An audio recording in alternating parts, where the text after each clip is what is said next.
and we can get started.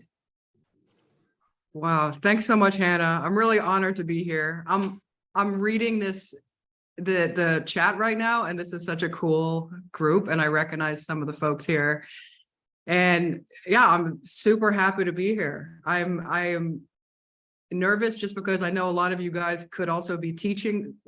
Some of you guys could also be teaching this or could be leading this as well.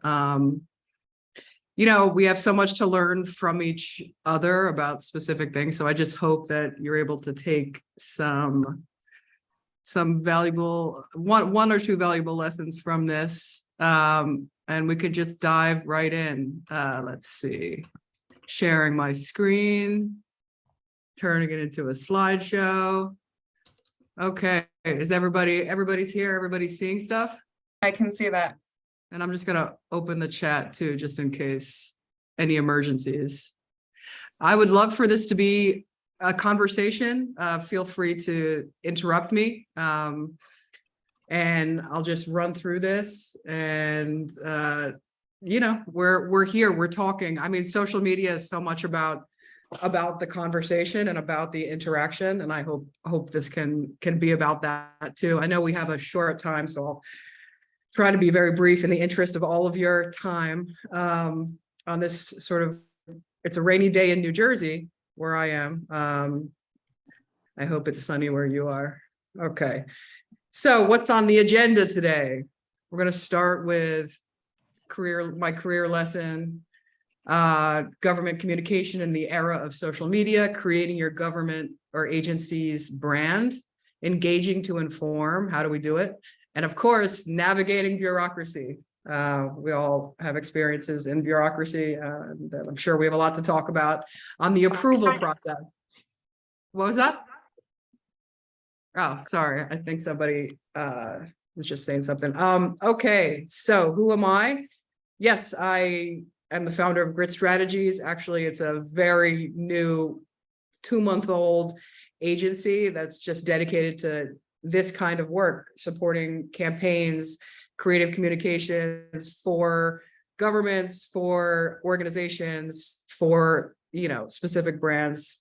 I was the director of brand strategy at Kivit, where I did the same, specifically running government campaigns and doing the creative, but also for a lot of other types of clients. I was the digital director for Governor Phil Murphy, the director of video for the New York City Mayor's office, which most of our content was really focused on social media. And then before that was a journalist for a variety of publications, a photojournalist, a video journalist, and I studied journalism and writing, always with an interest in policy. So I've had this question posed to me a couple times in the last couple of months, and I thought to start off with the answer to this question. The first thing that came to my mind was just a very specific moment. When I was a photojournalist, and I was really learning from other photographers around me. And to learn to sort of be a photojournalist, I was following folks. That's really, I would see what the other photographers were doing. I would take the pictures, take the portraits, especially for breaking news events. One specific news event, this was kind of like the aha moment, the career lesson. Some of you guys may remember in 2011, Obama announced that Osama bin Laden had been killed. And I got a phone call from my editor to go down to Times Square and get like the picture of the event. So I go down there, and most of you have been to Times Square. It's just a rush of people. And so I was just standing where all the people were with their flags, and there's like the ticker, and here comes a fire truck, and I'm just in the middle of it, and I'm seeing what the other photographer is doing. I'm following it. I got some pictures. I thought they were good, but the next day I opened up the New York Times, and I saw the definitive picture, and, breaking news, like it was not my picture.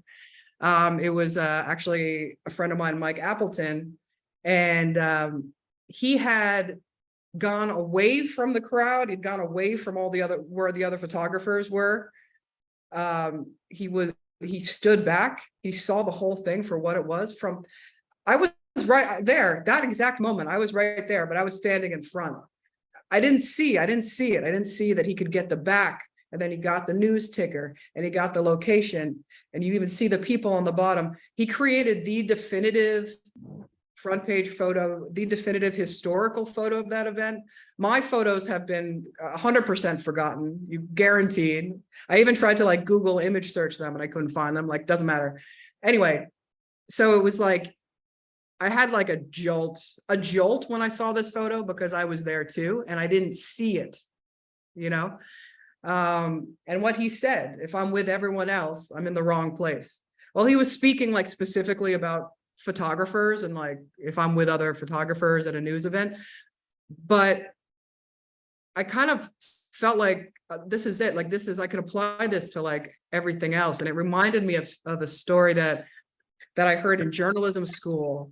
Some of you guys might know this. It's like a very well-known journalism school story.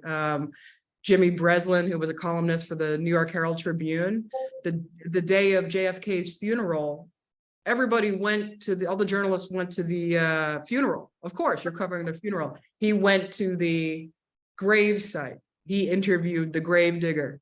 And he ended up telling like sort of I guess that definitive story. It was just, this was a really, I think, fundamental time in my life when that happened at Times Square, and harken back to this. And it was sort of the most important career lesson that I ever had. So take with that what you will, but this is sort of my intro, in way of intro to government communication in the era of social media. I know it's like so hard, especially if you've been working in government for a while without needing to do social media. Government has sort of notoriously been a little late to the game, while like corporations and organizations have more adopted it first. In fact, even when I started at the governor's office, there was no state of New Jersey social media accounts. There was not even a governor's social media account. In fact, it was just the previous governor's personal account, I guess, that he took with him. So, we know that, and this was 2018, so, very late to the game. But what is it? Well, you guys know all these channels. I'm guessing 99% of you are on at least one of these. And what do we do as government social media, government comms people? Create and share information, ideas, and media by ourselves for constituent engagement, building awareness, crisis communications. And I just sort of like threw out some reasons why. We all know, but some of the most important reasons are, news, the crisis communications for your agency or for your government, to strengthen the campaign. But in order to reach the people and also reach, to get your own earned media from it, you need engagement, and you kind of need people ready to be following you, or at least your followers to be ready to share you. And you guys know it's like so frustrating. Sometimes I'm sure you feel like you're posting into a void. And I get it. But the reason why we do this is, as you all know, right? This is 72% of Americans use social media actively. That's like at least once a month, but probably much more. And in your constituency, it may be much higher, it may be lower, but it is still a majority of people use social media to get their news. And we know that, and we know who, and we know where they are. Obviously, older folks leaning towards Facebook, and younger folks leading towards TikTok, LinkedIn. I noticed we have somebody from LinkedIn on this call. It's just really interesting to see where people are going, who the demographics are. And this is why we do what we do on social media, to reach these folks. Learn the rules like a pro so you can break them like an artist. Okay, so this is just sort of the idea. I'm coming into having this conversation with you all because I know that basically all of you have the foundation.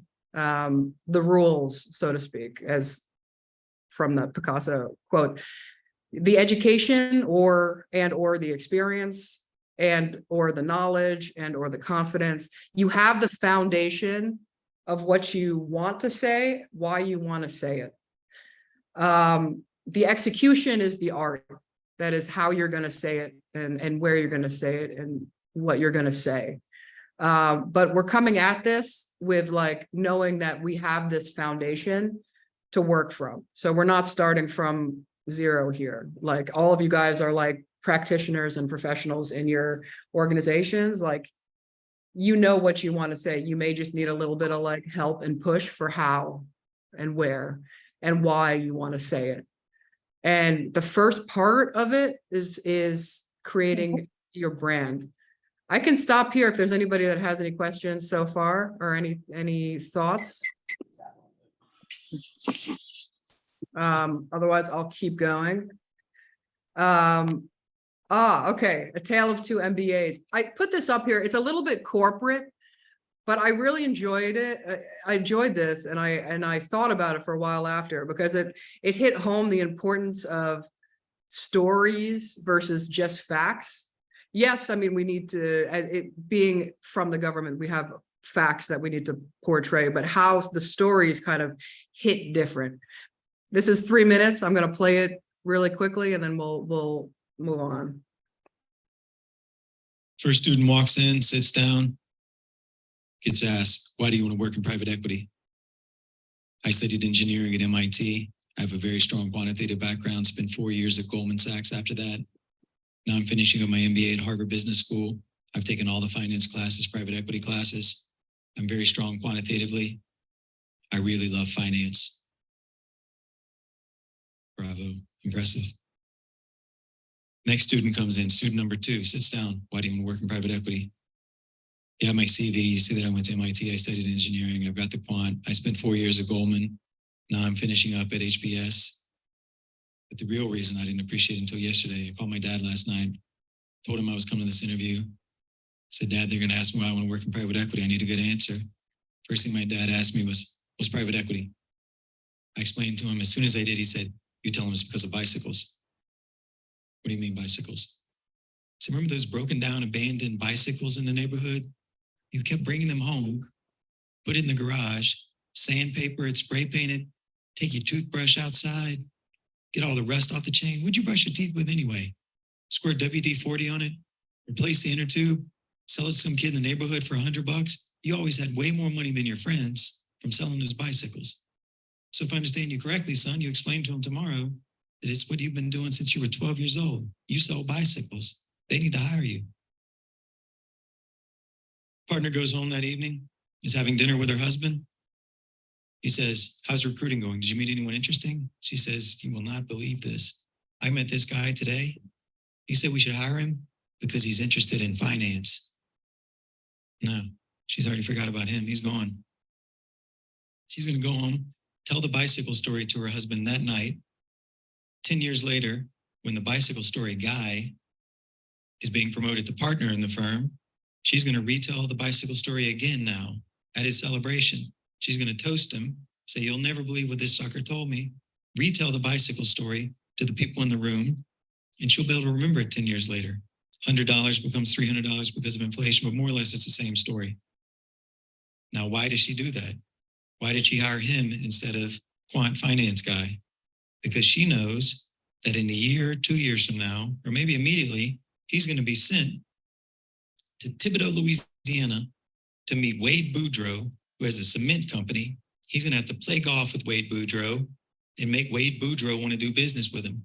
Does Wade Boudreaux want to do business with quantitative I like finance guy or with the bicycle guy? If you know anything about Wade Boudreaux, you know what the answer is. Stories are going to create connections, generate sales, increase clients, all the stuff that matters.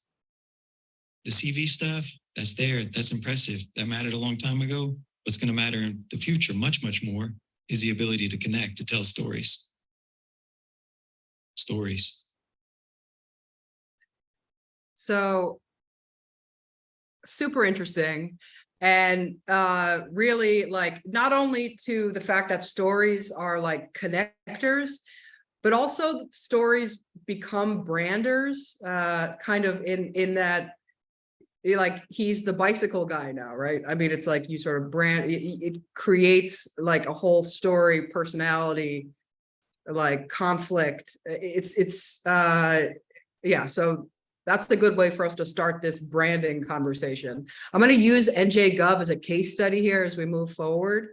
So there was a goal, right, to create a state of New Jersey account. And you can imagine it for any one of you here who's working, whether you're with the, you know, the Massachusetts Department of Public Utilities, the Vermont Department of Environmental Conservation, you know, the city of Austin. I see you all here. Fantastic. You know, you want to create that hub and that central hub for your agency and to promote other agencies or partners. And for this specifically, it was to channel New Jersey's diverse community. What mediums? I don't know. Can I say Twitter anymore? I don't know. You know, it's up to you. Everybody has their opinion. Twitter, X, Facebook, Instagram, TikTok, Snapchat. You know, first of all, when you're going into this, I know that a lot of you guys are not just doing social media. You're probably doing about 1,000 other things. You're, you know, you could be writing the press releases. You're doing, yes, or on Tumblr as well. Yes, that's a really interesting platform we don't talk enough about. If you only have 20 minutes a day to devote to the projects, manage your expectations. You know, you'll be able to do things and keep pushing, but not as much as you can. Take chances, but also expect that mistakes will be made. We're going to talk about risk reward a little bit later on in this presentation.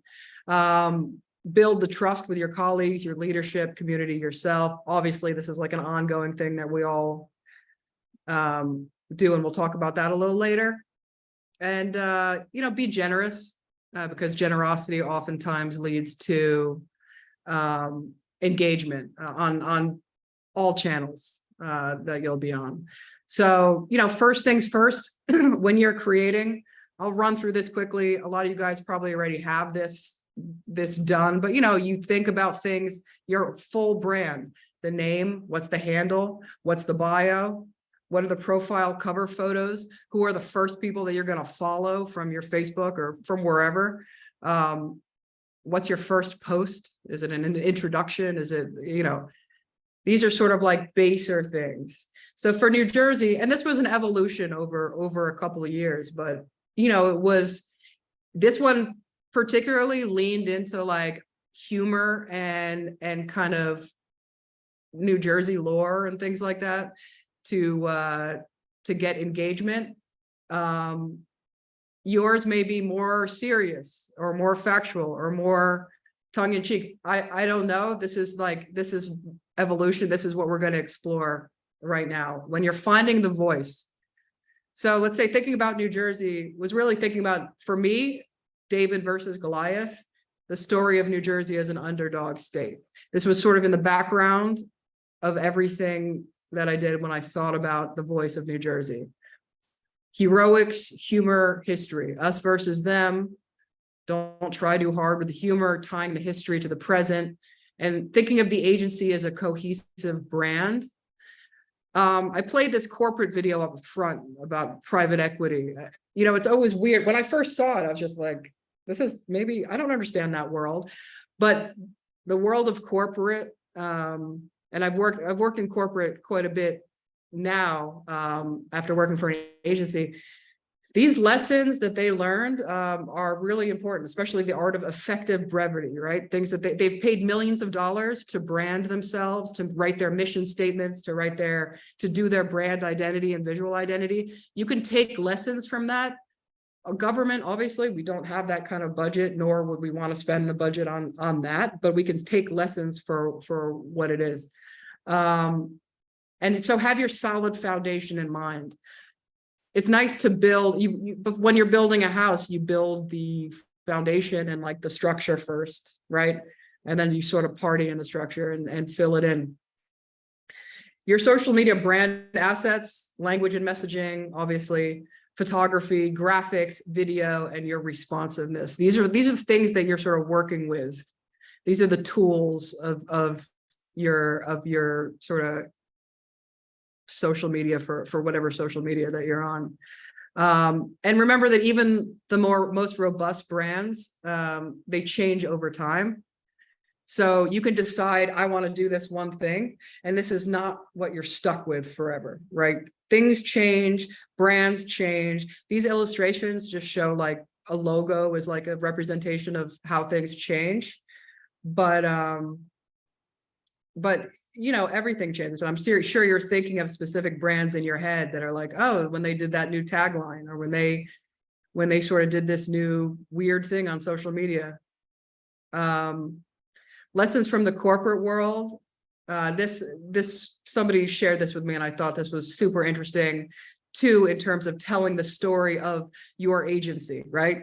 So before, Waze's mission statement was, Waze is a GPS-based geographical navigation application program. You know, I don't even want to read it. I'm like already bored. Imagine a rewritten mission statement as sort of a story. Imagine millions of drivers out on the roads working together toward a common goal to outsmart traffic and get everyone the best route to work and back every day. Big lesson from the corporate world on that. And what is it? Hero, conflict, resolution. The story as old as time. I have a 1-year-old now, I'm telling him many stories of hero, conflict, and resolution. The children's books, the Bible, the religious texts, like the oldest stories are this. It is like our baser selves search for this. The hero is somebody that you could identify with. So it has a goal or a need. That's your target audience. The conflict, what is the challenge? What's missing? What stands in their way? That's the target insight. And the resolution, what can you do that solves their issue? That's the benefit. This is, you know, just sort of like brief back of the hand idea of NJGov, you know, the hero. They call us the underdog, the armpit of America, the stink pot. Okay, that's our hero. The conflict, we will prove them wrong. The resolution, because we're awesome and scrappy, and that's what we do. There we go. That's the voice. That's in the back of the head. You guys know, I'm sure some of you guys are also wear so many hats that you're also speech writers for the principal of your agency or your government, or and you know what it is to write in a voice. And a lot of us have studied that. A lot of us learned that. So to write in the voice of like this New Jersey, this scrappy underdog state. I'll go over this specific Your Mom example a little bit later on. Us against the world kind of thoughts. This kind of like snap humor is not going to work for every agency, most agencies, honestly. But the lessons to take that you can take from it is the fact that it is like a coherent, like cohesive voice. And now you guys see where it sort of generates from. And when you have that voice and you start to see engagement is when you can start using your platforms. I mean, and throughout the time, you use your platforms for what they're there for, which is serious information and you know, serious communications, working with influencers, COVID updates. Here's an example. You know, sort of using like memes or using like celebrity or sort of local interaction to like drive engagement. We're working within the framework to sort of do the job of government communications. And, you know, and within that, by partnering the two together, this engagement strategy, this engagement voice strategy, plus like, you know, sort of like the information storytelling strategy, there's a winner. It's a winner. Obviously, this is not a like science, but it's a nice way to start thinking about and looking at your government digital communications. Some examples of government social media I saw from our chat that a lot of people are actually have some really awesome like government sites. These are just some examples. One of my favorites is maybe surprisingly the Northeast Ohio Regional Sewer District Twitter account. Really worth a check out. If you guys have any a social media account that you'd like us to check out, let us know. I mean, the National Park Service Instagram is another that gained some infamy. I mean, I definitely drop it in the chat if you want us to check out yours, or if you have another one that you want us to check out. An exercise I hope that you guys can take with you. Oh yeah, the NPS Instagram is amazing, Samantha. This is sort of for you for later, to brand the hardest brand there is, which is yourself. Hannah, you're the only one on camera, so I'm just gonna use you as a wonderful example. Let's brand Hannah. No, I mean, just imagining looking at yourself is a good practice case. If you've ever looked for a job, which I'm sure most of us have, or been unemployed, you know that like self-branding as your resume is something that's super valuable, but also looking at yourself is like, who's your audience? What do you want to spread to your audience? What's your differentiator? What do you want to say? What is your voice? Oh, thank you. Thank you so much. And, you know, you think about brands too, like this is just a visual representation. Think about brands like itself. You know, Scott Galloway, I'm sure some of you guys have heard of this marketing strategist. He's branded by his glasses, you know, like Ariana Grande, you already know by her ponytail. Like they're just, what is your brand? Like, what is your differentiator? Maybe it's something about the way that you look or what you wear or what you're, you know, by having this exercise of yourself, it's really interesting to kind of like then switch it over to like brand your agency. And so just an exercise for you to consider. Let's see, engaging to inform. All right, let's get into sort of the practice of this. And I know we're like, I don't know how time is going by so fast, but I'm going to just run through this. So tools of the trade. We are not rolling in money in government communications departments generally, right? Smartphone is the best of the best. Video, photo, audio, writing, publishing, communications, everything. And if you got the extras, great. Video editing software, photo editing software, publishing software. You can also do all that on a smartphone. So I imagine everybody here probably has a smartphone. That is an incredible tool of the trade. What story do we tell? Everything and anything. Holidays, press conference, weather events, bills and laws, crisis communications, community events, news, announcements, you name it. Evergreen content. We'll talk about that a little bit later.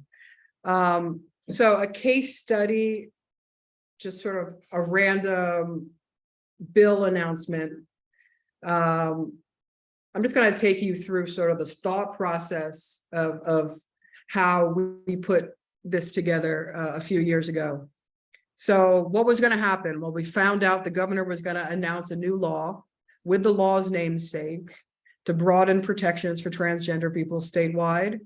The law was about to be signed in the governor's conference room that afternoon. What's going to happen? Not really much time to get resources in place, but we have a cell phone. We have a cell phone. Does not have to be fine art here, right? This is sort of I'm getting in front of the governor's office, governor's sign. unedited, you know, cell phone footage here. That I Gorgeous. pulled Got it. out. Let's see. You know, the signing. All right. Yeah, Jen, why don't I get? Yes. Okay. Right to stay there. Good morning, gentlemen. Good, great. Take your, may I take, I don't want. So you get the picture, right? So we have this cell phone footage of the bill signing. Have the background info. Now, this is important, you know, I bet some of you guys are writing your own press, you're writing the press releases. You're researching the policy. You might even be doing the policy or the legal. You know, you get that information and you work with the folks to get all the details about it. And then you write it. Who, what, where, when, how, who, when and how is included in the video, so it's not included in the writing. It's very basic, trying to be active versus passive voice, trying to just get everything that happened there to create a clear, cohesive sort of story on social media. Edit the video. So this is a very basic edit. It was done on Final Cut, but versions of this kind of edit can be done on your phone in a variety of Gays and platforms. lesbians are treated as second-class citizen. What was I as a single trans person? Yeah, I didn't want to be a third-class citizen.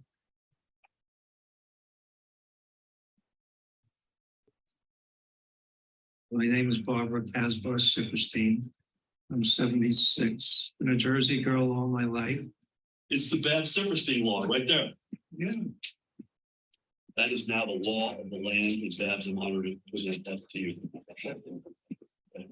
Thank you.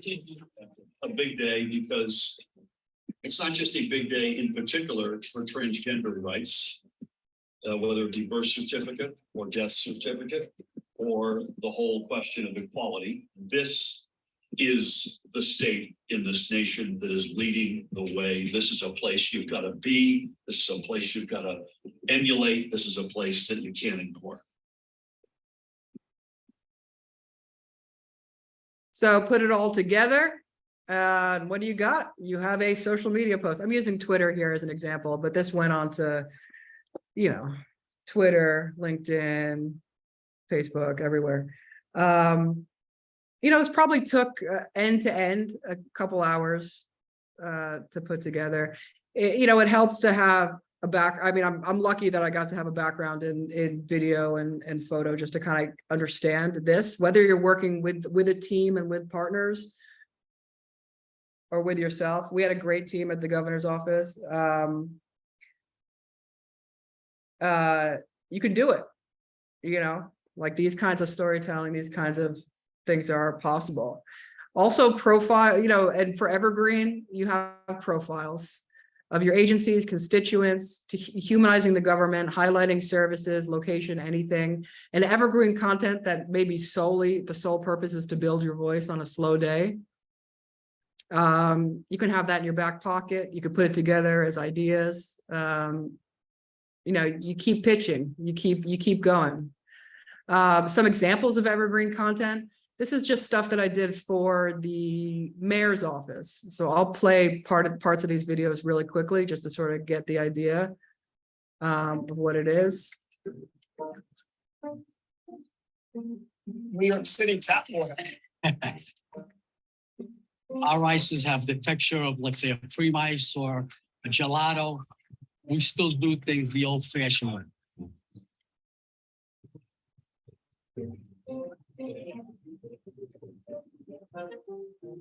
Squeeze our own lemons. We still squeeze our own oranges. This is like highlighting business owners in a certain borough. And it was posted, you know, with information about like business services. This one is highlighting NYPD. So in partnership with that. Whole studio apartment. I sleep with my 2 parents and my 5 siblings. But I used to sleep on my foot of my mother's bed. It was the American dream. We all want to get here to be better for our family. I'm Philip Lam, and I'm the captain at the Fifth Precinct. 我係林達忠，我而家係副局長喺5分局。My mom was a seamstress. My dad was a cook, and they pretty much worked every day for me to have a better life. So I won't play this whole thing, but again, we will send this out after. Oh, here's one, there, I did a series of sort of humanizing the mayor's office. So it's profiles of members of the mayor's office. Your smile, okay, can change somebody else's life. I would say good morning to everybody I met. It's just the type of person that I am. My name is Alfred Walpole. I'm 61 and I've been working for the city 35 years. I deliver envelopes from one city agency to another. I work for the mayor's office as a messenger.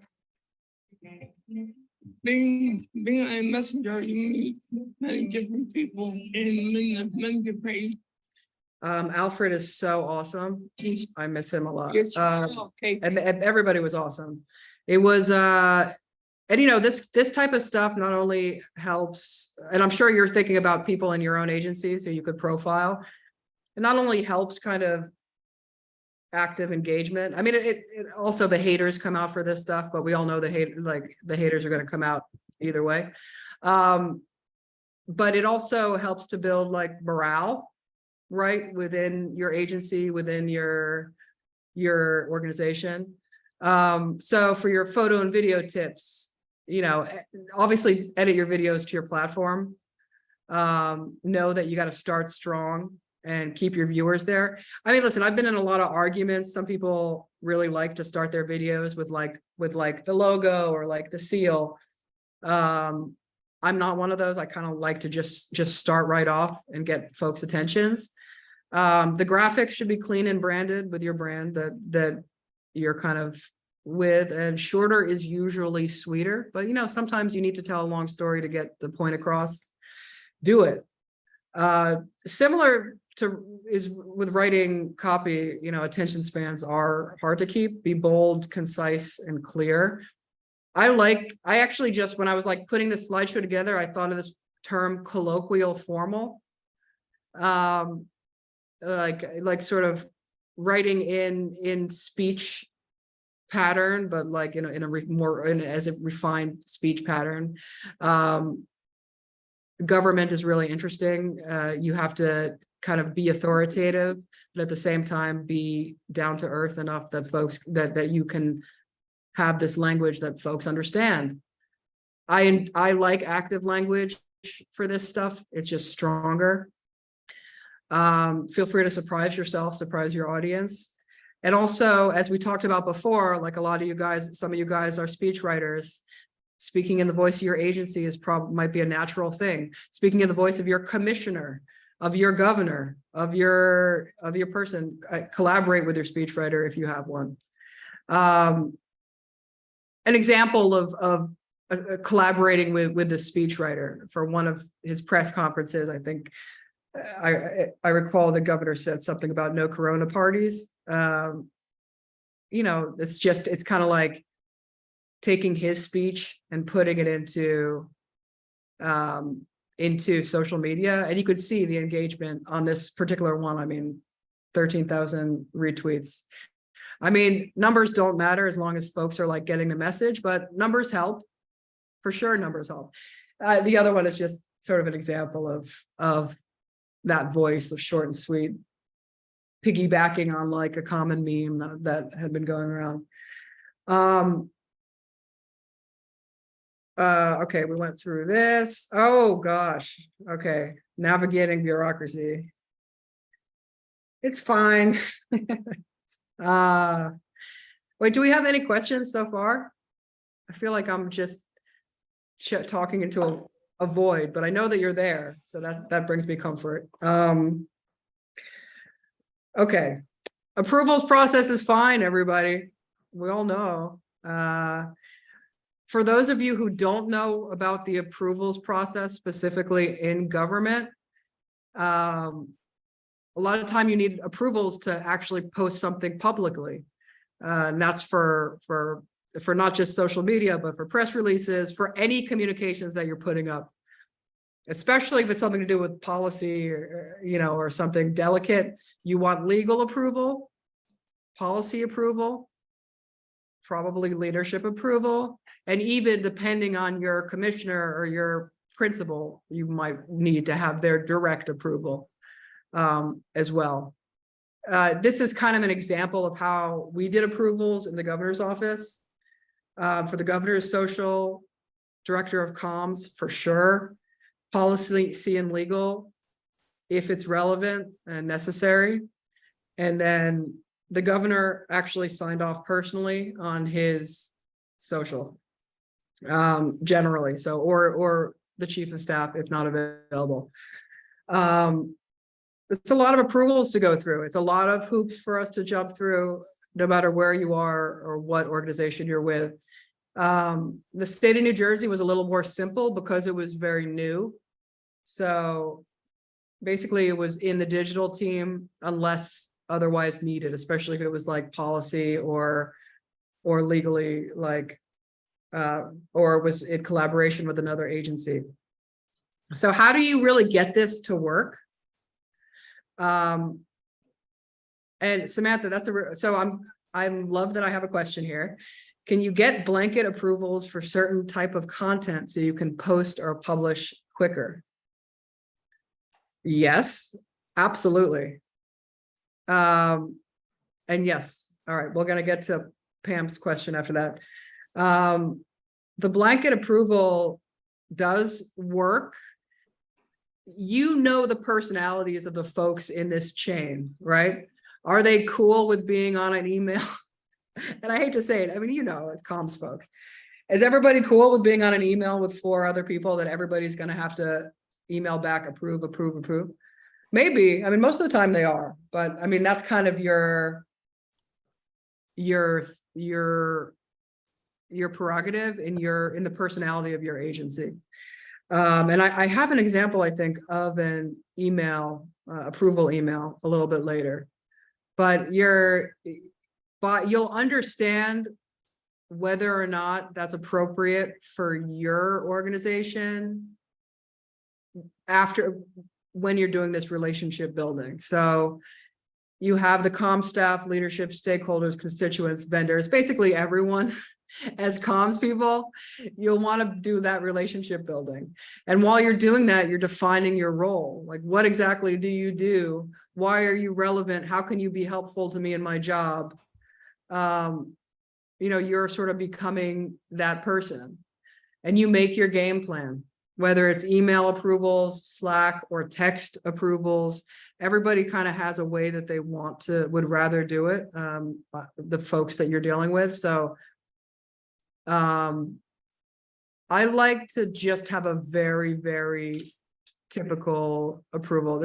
I just did this super quick to kind of get a feel of what an approval email would look like. I always did the bold for approval and then just something very simple. Review it. We'd like to get this out by end of day. Here's the post. Please let me know if you have any questions. That's it. And then usually wait for that approval that's like good or no or bad or are you crazy or fantastic. So this would be my typical format. Yeah, I like to keep it really uniform. I'll always have that for approval or for review. And that is something, yeah, this is sort of like a basic template. And again, on that relationship building thing is, you know, should I take the risk? Like, we're all here. I mean, you guys are here probably because you really want to get ahead of, you want to make your communications better. How can you make your department like really fly, get the information out that you want to get? And each case is an individual case, obviously, that needs to be analyzed. Your position, how far can you push it? Is it worth kind of like doing something crazy to see if you get engagement?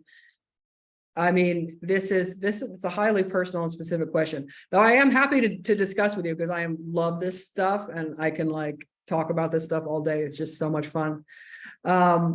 So here's an example of like a risk that was kind of rewarded, right? This has nothing to do with policy. This is purely voice and brand, and you could call it sort of engagement building. But this is kind of like what got NJ Gov from like a sort of like fun, but fun kind of just regular state government account to a sort of viral sensation for a little while, which in the end, who cares about viral sensations? What matters is that are you getting the information that you need to get out? Are you doing your job of engaging with the public?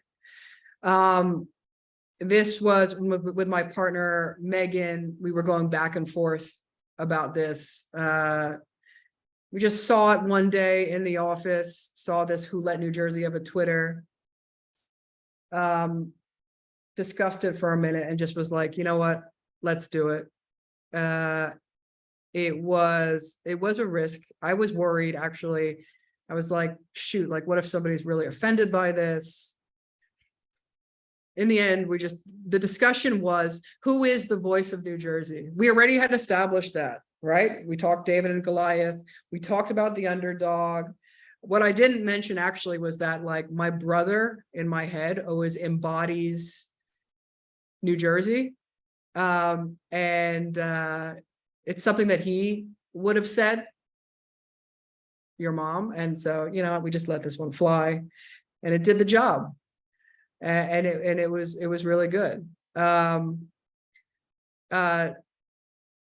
for this example, no, the approvals process was just at that point, as I mentioned, that approvals process was just me at the end. So it was kind of like thinking about it and doing it.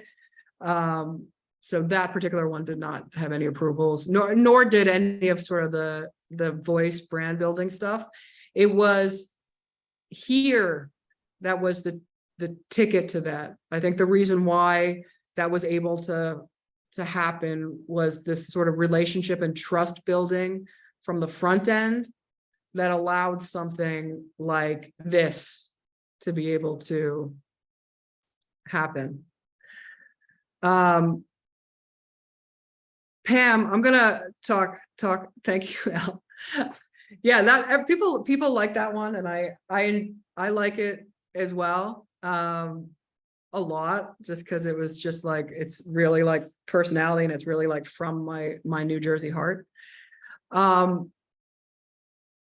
Before we just sort of get into like the concluding, I want to take Pam's question. Pam, calendaring is really interesting. I do it. I do it for agencies and organizations. I've done, put together calendars for the governor's office and even for the mayor's office. And sort of that's how I came up.